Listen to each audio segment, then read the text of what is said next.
Voilà, bonjour tout le monde, tous ceux qui sont ici, tous ceux qui sont plus loin. On va commencer, donc le mois de juin 2023. Est-ce qu'on devient jeune? Excursion de fleurs a été faite la semaine passée, ça s'est très bien passé, on était une quinzaine. On a surtout vu, pour moi, à mon avis, le premier jardin était magnifique. C'était spécial parce que c'était tout des plantes d'ombre, c'était pas des légumes, hein, c'était plutôt ornemental. Était magnifique avec des gens passionnés qui nous ont guidés pendant plus de 2 heures. Je pense que c'était prévu 1 heure et demie et ça a duré nettement plus longtemps. C'est vrai aussi qu'on était tous des gens intéressés, donc on posait des questions et c'est comme ça aussi que ça dure un peu plus longtemps, mais c'est ça qui est intéressant. Le cours de taille des arbres fruitiers va se faire le jeudi 15 juin à partir de 17h30. Donc on va essayer que les gens qui viennent que pour trouver des graines partent à l'heure. Logiquement, le local ferme à 17h30, donc on commencera ça juste après. C'est pas tard, c'est le moment, je dirais. C'est logiquement fin mai, début juin. Mais bon, là maintenant, on aura des petits bouts de branches déjà qu'on pourra couper. C'est pas trop tard. Ça se prolonge pendant la saison. Hein. C'est pas qu'une fois de l'année qu'on taille. Hein. Et ça, c'est souvent oublié. On fait la première taille et puis on laisse. Mais alors, on a pour la fin de saison quand même des choses de 50 cm de long. Et alors, on est obligé presque de tailler en hiver. Nous, on préfère tailler en été. Moi, parfois aussi, je taille un peu en hiver, mais j'évite parce qu'il y a des inconvénients. Si vous voulez en savoir plus, il faudra venir donc le jeudi 15 juin à 17h30. On va aussi filmer et on va aussi le mettre sur Internet. Le cours jardin nez chinois, donc à Néchin, en Belgique, se fait samedi prochain. Là, c'est de 16h à 18h à peu près. Pour la prochaine excursion fleurs, ça sera le 23 septembre. Là, on va à Eu. C'est à peu près 3 heures de route, c'est en France. Et là, c'est visite d'abord d'un jardin de quelqu'un qui est chasseur de plantes. Donc il va dans des contrées lointains et qui revient avec des plantes méconnues par ici et qui essaye de voir ce qui peut marcher par ici ou pas. Hein, donc je pense que là ça va être assez intéressant aussi. On aura encore des informations, le 23 septembre on n'est pas encore là, mais on aura encore des informations. Le midi on va aller manger chez des gens que Monique connaît. C'est un petit bistrot en fait. Hein. Celui qui veut ramener ses tartines, il peut aussi, et quitte à prendre quand même au moins une boisson, mais les autres, il y aura moyen aussi de sûrement commander à l'avance un petit repas. Voilà. Ça c'est pour les informations. Pour l'instant, j'en ai pas trop d'autres. C'est à Albec, donc il y a eu la visite aussi du jardin d'Albec. Il y a eu pas mal de participants aussi. Je pense que ça s'est bien passé, hein, Michel? Bah oui. Donc pour l'instant, il n'y a encore rien de prévu. Peut-être en septembre, il dit Probablement, Michel, oui. on verra un petit peu comment ça arrange pour là-bas. Voilà. Donc aux choses maintenant un peu plus terre à terre. Les semis du moment. Les carottes de conservation, c'est entre le 15 mai et la fin juin. Donc on est en plein dedans. Donc on trouve les carottes au numéro 10. Ça va plus vite après pour chercher, hein, si je donne les numéros.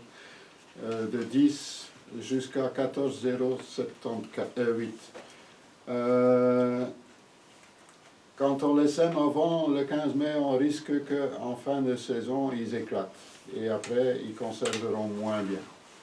Si on les sème plus tard, on va encore avoir des carottes, mais elles ne seront pas à maturité, donc elles vont aussi moins conserver, quoiqu'une carotte, si on n'a pas des rongeurs, peut rester dans le terrain, ça ne gèle pas. Hein, donc, si elles sont encore trop petites, trop jeunes pour dire qu'on va les mettre en silo ou on va les conserver d'une autre façon. Cette année, ça a gelé quand même. S'il te plaît? Cette année, ça a gelé Ils ont gelé les carottes. Ah oui. tout le dessus. Ouais, c'est vrai qu'il y a eu Une nuit. une nuit surtout, là, une très courte période, mais qui a gelé très fort. Et on a perdu pas mal de plantes ornementaux aussi. C'est exceptionnel, mais bon, c'est comme ça. Et parfois juste buter un peu Oui. en fin de saison. Et Et si on vous a un mettez des feuilles. paillage, Ouais. ils seront plus protégés aussi. Ouais. Hein. Ouais. Donc, il y en a quelques-unes qui sont un petit peu plus résistantes à la mouche. La juarotte, par exemple, c'est une demi-longue, une assez grosse.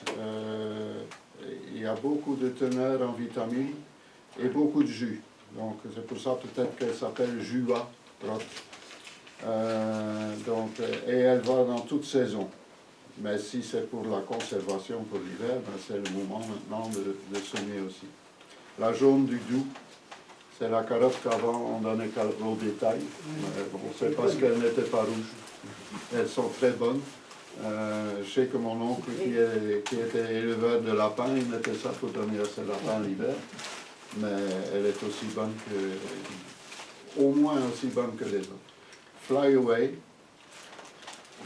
Donc c'est 14,071 pour la juarotte, 14,030 pour la jaune du Doubs, 14,071,5 pour la Fly Away. Maintenant, s'ils sont encore tous là, je ne sais pas. La Fly Away, j'ai un doute, mais je ne sais pas. Je n'ai pas vérifié.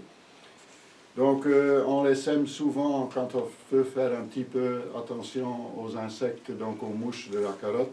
On va semer ça entre des lignes de soit de poireaux, d'oignons, d'ail, d'échalotes, parce que là l'odeur est un peu masquée, aussi bien pour la mouche de la carotte que pour la mouche de l'ail, ou de l'ail peut-être pas, mais des oignons et des échalotes. Juste avant, on a parlé un petit peu qu'il y a pas mal de gens qui ont perdu leurs oignons ou leurs échalotes. Et ça, c'est la mouche qui a pondu. Bon, c'est une des raisons. Hein. Ça peut être la pourriture à cause du mauvais temps qu'on a eu pendant toute une période aussi. Mais moi, j'ai eu la même blague pendant plusieurs années. Je n'avais plus d'échalotes, je n'avais plus d'oignons, ça ne marchait plus. Parce que les racines étaient mangées par des asticots. L'asticot vient d'une mouche qui pond juste à côté ou sur la verdure de la plante. Et donc l'œuf est clos et le petit asticot descend et il va manger d'abord les racines et après il remonte et ça pourrit en dessous. Et on perd tout. Donc mettre un voile. Hein, ce que je disais tout à l'heure, de plus en plus quand on voit les jardins de gens qui cultivent encore leurs légumes, de plus en plus on voit des voiles partout, des cages, des cerceaux avec du grillage pour les pigeons, pour un tas de choses. C'est un petit peu le revers des produits qu'on ne sait plus avoir, mais pour notre santé et pour la vie, c'est quand même mieux de ne plus mettre tous ces produits très toxiques et empoisonnés, aussi bien la terre, l'environnement et soi-même, quoi. Donc il faut qu'on s'adapte, qu'on trouve des autres solutions. Voilà, c'est une des façons les plus, je dirais, à 80% sûres, à 90% peut-être, 90%, d'avoir un bon résultat. Voilà. On peut aussi avoir mis trop de fumier, on peut avoir mis trop d'azote, ça c'est pas bon non plus hein, pour les oignons, les échalotes et tout ça. Donc il y a plusieurs causes possibles. Mais voilà. Donc, on peut aussi mettre entre les scorcenaires, par exemple, les chicons. Mais les chicons, ça se sème maintenant aussi, donc le semis sera à peu près en même temps. Les poireaux, l'ail, etc. Donc, à peu près 30 cm au moins, je dirais à peu près ça, 30 cm, entre une ligne d'échalotes ou d'oignons et semer au milieu entre les deux.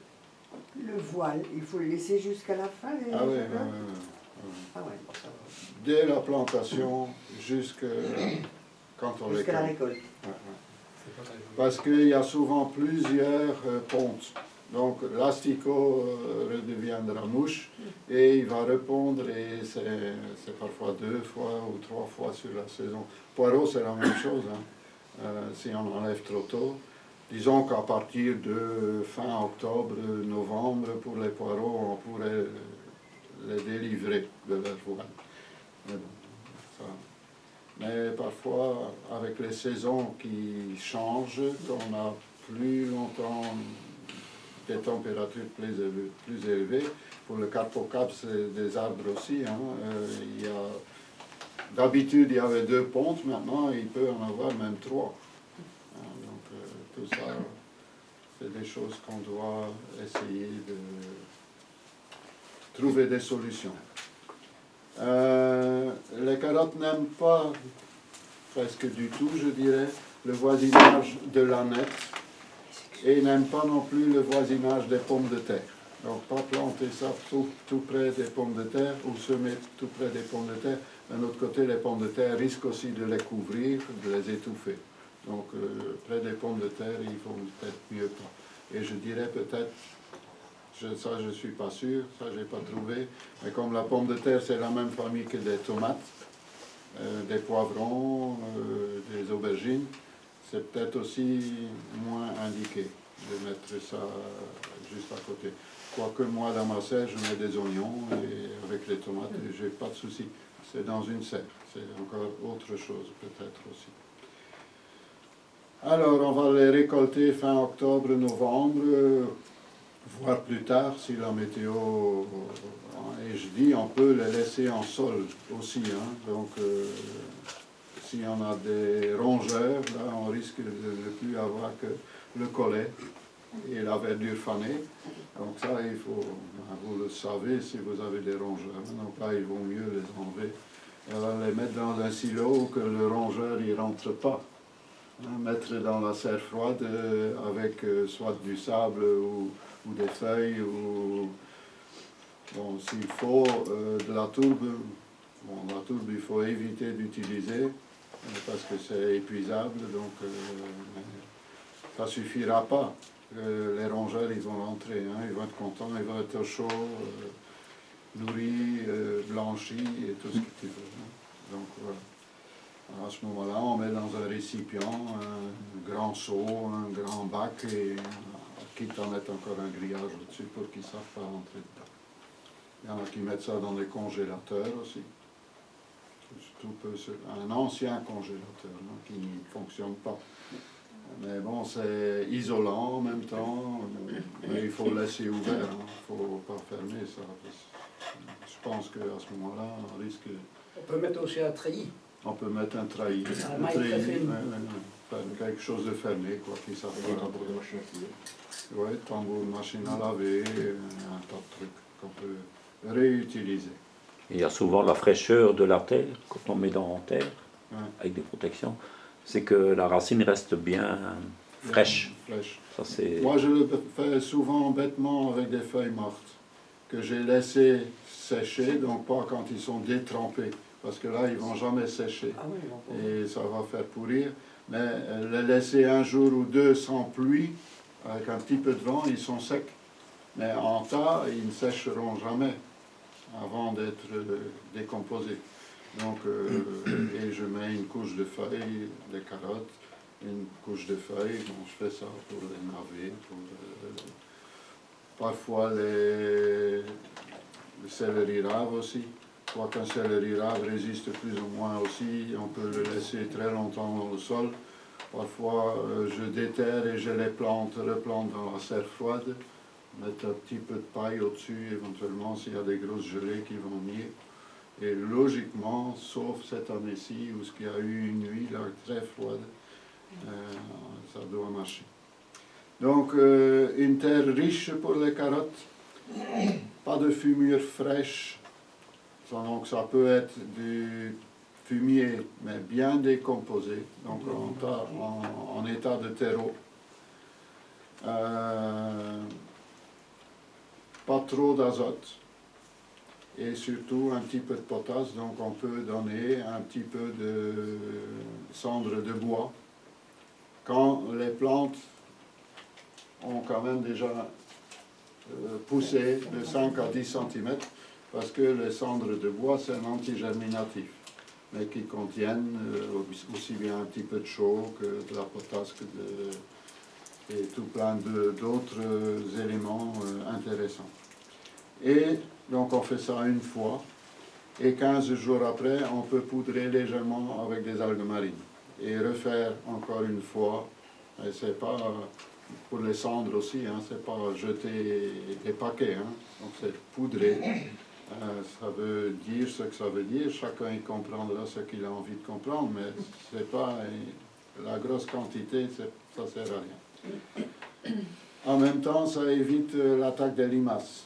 Donc là, pensez à vos autres plantes qui sont souvent attaquées par les limaces, surtout par un temps comme maintenant. Bon, déjà, il y a moins de limaces qui voyagent parce qu'il fait pour eux trop sec. Hein, et eux, ils ont besoin d'humidité et de chaleur.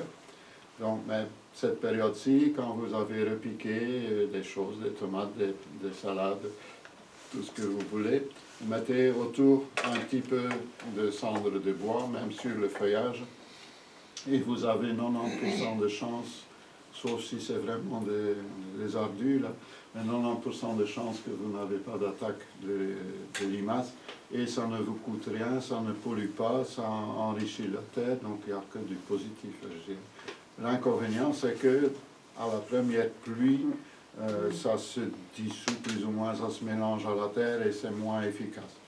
Donc à ce moment-là, sans exagérer, on peut éventuellement remettre. Si on ne veut pas remettre, on peut éventuellement mettre du sable de rivière. Donc faire aussi un petit tour de sable autour. Voilà. Et quand on mettra des algues marines aussi, les limaces n'aiment pas trop voyager là-dedans parce que ça leur colle sur la peau. Et ça dessèche un peu leur peau, donc c'est aussi déjà un avantage de mettre un petit peu d'algues marines, mais les algues marines contiennent énormément d'éléments qui vont nourrir, qui vont aider à protéger contre les maladies, etc.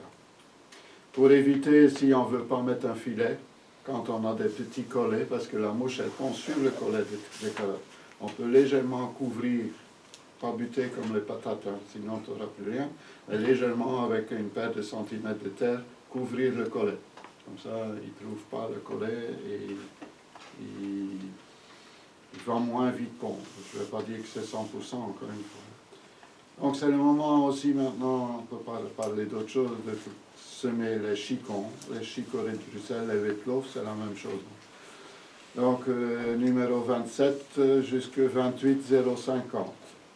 Donc regardez bien si c'est avec couverture du sol, etc. Tout ça c'est marqué dans le catalogue. Souvent, il y en a beaucoup qui mettent la Zoom F1, donc c'est un hybride, mais c'est un qui va très bien par après pour forcer. Mais les autres sont très Il convient pour les deux façons. Donc la Zoom convient sans terre de couverture, donc pour le forçage par la suite. Et peut aussi être forcé sous terre, donc avec terre de couverture. Donc il fallait absolument que la terre soit plus chaude. Donc à partir du 15 mai jusqu'au 15 juin, donc il est temps, il ne faut pas traîner. Parce qu'il faut quand même un cycle assez long pour que la carotte puisse se former et qu'elle puisse avoir des réserves pour pouvoir faire son chicon. Donc on peut semer en place. Si on sème plus ou moins dru, il faudra éclaircir et laisser à peu près 12 à 15 cm entre chaque plante. Bon, maintenant aussi on peut faire une bande, hein, au lieu de faire une ligne, une petite bande de 20 cm. Et alors on va aussi éclaircir qu'il y a plus ou moins 12-15 cm entre chaque pied pour qu'il puisse bien se développer. On peut aussi éventuellement semer dans des alvéoles ou dans des petits pots, si on n'en a pas besoin de beaucoup, ou si on a beaucoup de temps. L'avantage là, c'est qu'on repique que l'alvéole ou le pot qui a poussé, tandis que sur une ligne, souvent, on ne sait pas toujours pourquoi. Il y a un bout, il y en a beaucoup. Après, il y a un bout, il n'y a plus rien. Il y en a un bout qui en a beaucoup, etc. Après, on peut aussi éventuellement repiquer et remplir les trous. Hein, donc, pour avoir une ligne plus ou moins continue. Quand on travaille avec les alvéoles, l'avantage c'est qu'on ne va que repiquer les plus beaux déjà, si on en a assez. Mais il faut surtout savoir aussi qu'il ne faut pas attendre trop longtemps. Dès que la plante commence à pousser, avant que les racines passent en travers, c'est peut-être mieux déjà de repiquer et de les planter en place. Mais là, on les repique avec la terre. Donc, ils sentent moins le déplacement, quoi, hein. Voilà, on peut laisser les alvéoles éventuellement dehors. On n'est pas obligé de mettre ça en dessous de son lit ou dans une serre ou je sais quoi. Surtout si les températures, la météo, elle est bonne, quoi, hein. Si on a du mauvais temps et qu'il ne fait pas chaud, qu'il fait 12-15 degrés, là, c'est peut-être mieux de savoir faire à l'intérieur. Donc là, encore une fois, on doit s'adapter à la météo. La levée doit se faire dans les 10 jours, si possible. Et si ça ne lève pas dans les 10 jours, même si ça lève après, souvent, on n'a pas des bons résultats. Donc si dans les 10 jours, ils ne sont pas là, il vaut mieux peut-être une fois repasser un cadran ou un râteau et ressemer, refaire. Donc là, tu ne sais pas si c'est les anciennes graines qui lèvent ou les nouvelles, mais bon, souvent on n'a pas de bons résultats quand ça a traîné, quand ça n'a pas bien marché. Et c'est souvent la météo aussi qui est la cause. Hein. Trop sec, trop chaud, pas chaud peut-être pas, mais bon, quelque chose qui n'a pas convenu. Alors, terre riche aussi, encore une fois, pas de fumure fraîche comme pour les carottes. Compost bien mûr, les carottes aussi, hein, donc un compost bien mûr, engrais organique éventuellement. On peut aussi mettre des cendres de bois quand les feuilles ils ont 4-5 cm, une fois mettre un petit peu de cendres de bois.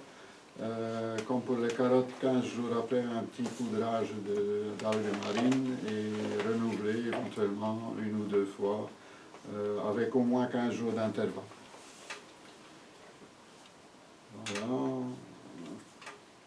tout ça j'ai déjà dit, je passe plus vite que mon texte. Voilà, donc je ne sais pas s'il y a des questions sur les carottes, sur les chicons, les huitloaf. J'ai été trop clair. Ben, les carottes de provision, souvent on l'associe à la carotte longue. Pourquoi? Parce qu'elle vient plus grosse. Et c'est pour ça qu'on ne la sème pas trop tôt au printemps, parce qu'elle finit par fissurer. Par contre, celles qu'on sème maintenant, donc on peut encore semer les longues, et celles-là, elles vont rester des belles carottes qui ne vont pas aller au-delà de sa maturité. Et ensuite, on peut, enfin, et même maintenant, on pourrait encore semer des demi-longues. Hein. C'est pas parce qu'on dit des carottes de provision que ça doit être forcément des longues. Hein. Donc les demi-longues vont très bien aussi. Et plus tard, donc d'ici un mois, on pourra encore semer des demi-longues aussi. Hein. Donc voilà. Et ceux-là, ils vont plus venir si grandes. Donc, mais malgré tout, on aura des jeunes carottes quand même à manger. Et bon, on peut en manger avant l'hiver aussi. Hein. Ça n'empêche pas. Oui, bien sûr. Ça va? Oui. Pardon. Chicorée frisée. Ouais, il y a une question ici. C'était juste sur, pardon. sur les chicots, enfin, que nous on appelle endives. Oui, endive, Voilà. ouais, j'ai même pas dit celui-là. Lorsque vous les repiquez, il y a la carotte, vous repiquez pour que ça devienne endive, on les couvre donc. Vous avez vous faites des bagues, vous faites comment? C'est dans la terre du jardin comme ça? Dans la terre du jardin. En recouvrant de terre et voilà. Pour le forçage. Pour le forçage. Ah, pour le forçage. Pour le forçage. Oui, ou hors sol dans un seau, dans un récipient, un grand pot de fer, avec, moi j'emploie du simple terreau, on peut mettre de la tourbe, mais j'évite, comme j'ai dit tout à l'heure, d'utiliser trop de tourbe. Et mettre à l'obscurité, à peu près à 15 degrés, c'est l'idéal, dans une cave, dans oui, voilà, on peut le mettre dans une cave éventuellement. voilà. Ouais. mais bien dans l'obscurité complète. Oui. Sinon, ils verdissent et elles vont être beaucoup plus amères. Pour la santé, c'est mieux, mais pour le goût, et surtout si on a des enfants, ils ne vont pas vouloir les manger. Mais bon, les chicorées, les chicons qu'on fait maintenant sont plus aussi amers que quand nous, on était enfants. C'était des autres variétés quand nous, on était enfants. C'était que avec couverture. Et je sais que parfois, il fallait s'accrocher.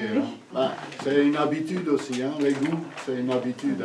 Si on est habitué tout petit à manger quelque chose d'un petit peu plus acidulé ou un petit peu plus amer, on va continuer. Et si on a été élevé avec une tute au miel, on va aussi risquer de bien aimer le sucre. Donc ça, c'est... Il faut bien distinguer, il y a différentes variétés. Donc, si on regarde dans le catalogue, il y a des variétés traditionnelles qui doivent être forcées avec terre de couverture. Ces variétés-là poussent à température plus basse. Donc, la terre de couverture fait office d'écran, de tampon si on veut. Les variétés sans terre de couverture supportent une température un peu plus élevée. C'est-à-dire qu'à l'intérieur, souvent, il faut quand même chercher un endroit frais. Pas aller au-delà de 14 degrés, c'est l'idéal. Dans une cave, une Voilà. cave, mais souvent, nos caves, à moins qu'on ait encore des bonnes vieilles caves fraîches, mais souvent, c'est même au-delà de ça. Bon, moi, j'ai trouvé un endroit, c'est dans ma chaufferie. Bon, c'est une chaudière bien isolée, bien aérée, et là j'ai 14 degrés pratiquement tout le long de l'année. Et là, ces variétés-là, qui sont vraiment destinées à être forcées sans terre de couverture, ceux-là, on peut les utiliser sous cette forme-là. Donc pas les traditionnels sans terre de couverture. Parce qu'eux vont pousser trop vite, vous n'allez pas avoir un chicon ou une endive bien ferme, bien fermée. Moi, au début que je faisais ça aussi, j'ai cru être malin. Je mettais mon pot dans une armoire dans la cuisine, mais bon, tu as un truc qui s'effiloche et tu as plein de germines, de pucerons dessus. On s'en donne pas. Donc moi, c'est une cave qui fait toujours plus ou moins été-hiver 16 degrés. Ça marche très bien. Bon, 14 c'est peut-être l'idéal, mais bon. Chez moi, en tout cas, à 16 degrés, ça marche bien aussi.